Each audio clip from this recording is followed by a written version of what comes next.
witnesses had identified positively, affirmatively, as the person who had assaulted this man is now walking out free.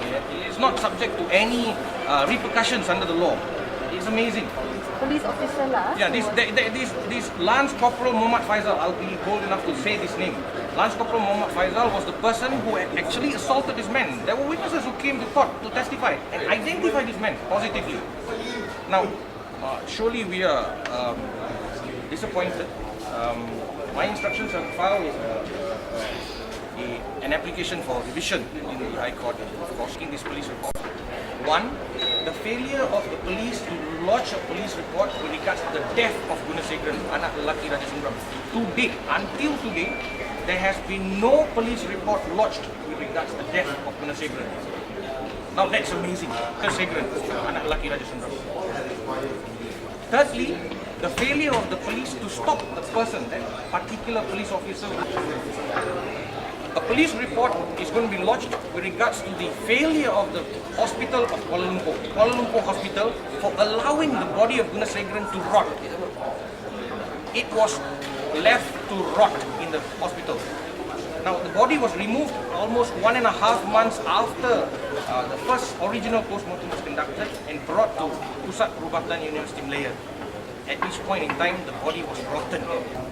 On behalf of the family of the deceased Gunasegaran, I think we are very disturbed and disappointed to note that Mr. Selvaj Santiran anak lelaki Krishnan was arrested sometime last night, and by the witness account and the police report that was lodged by the wife of Mr. Selvaj Santiran, it appears that Mr. Selvaj was assaulted by the police, and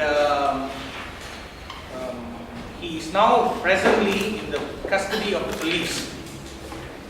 Now, at this point in time, we are not certain as to what are the possible charges or what are the charges leveled against Mr. Selvaj, but we find it very distressing, or rather we find it very odd that firstly, that this incident of the arrest of Mr. Selvaj happened on the night after the court gives out its verdict on the death of Mr. Gunasegaran.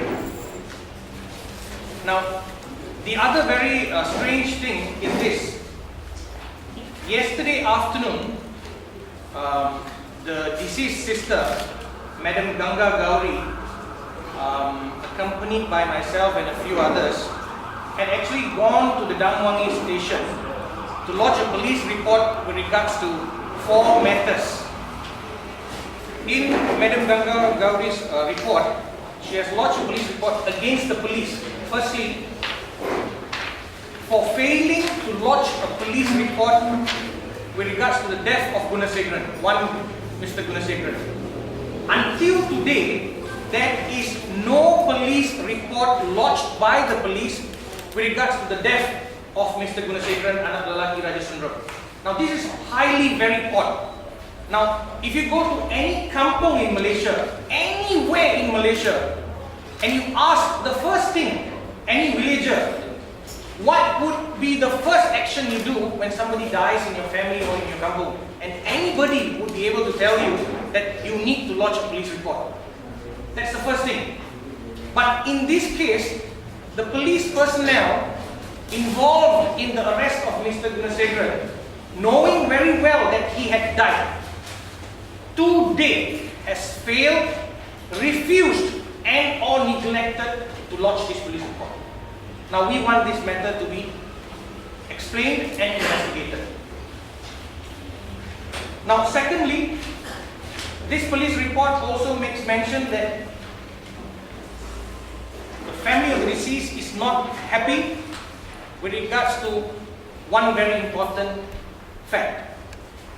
Now during the inquest proper, there were 3 witnesses who had come to court and affirmatively pointed out one Lance Corporal Muhammad Faisal bin Mataib as the person who had assaulted kicked Mr. Gunasegaran.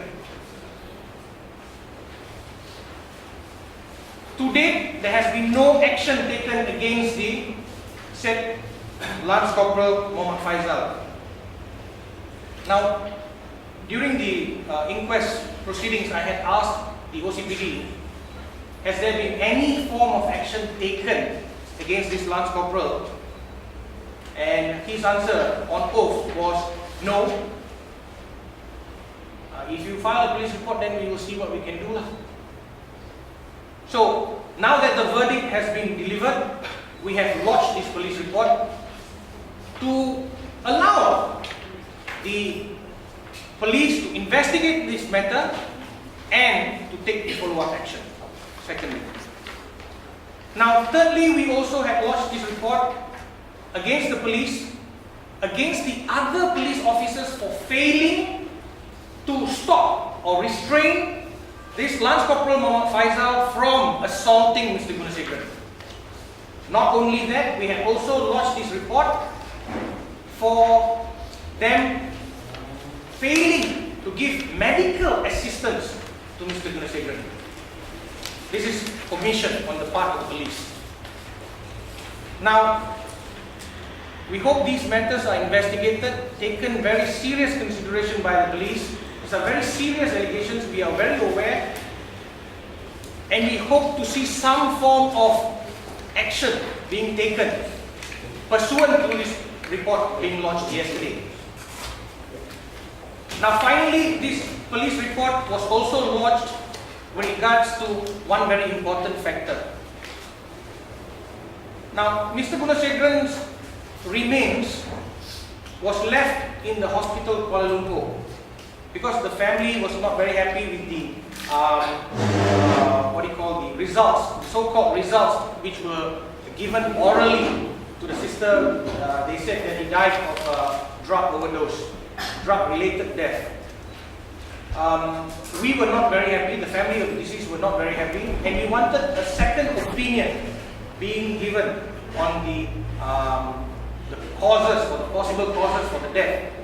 Whereupon we made an application to the High Court for an order requesting that a second post-mortem be conducted on Mr. Gunasegaran. Now, whilst the application was being filed, a date was being fixed, sometime like a month or slightly more than a month, slightly over a month had passed. When the hearing was allowed, when the order was granted by court for the second post-mortem, when the body was removed from the Kuala Lumpur hospital, the body was in such a state that was distressing. It was decomposed. If I can say this,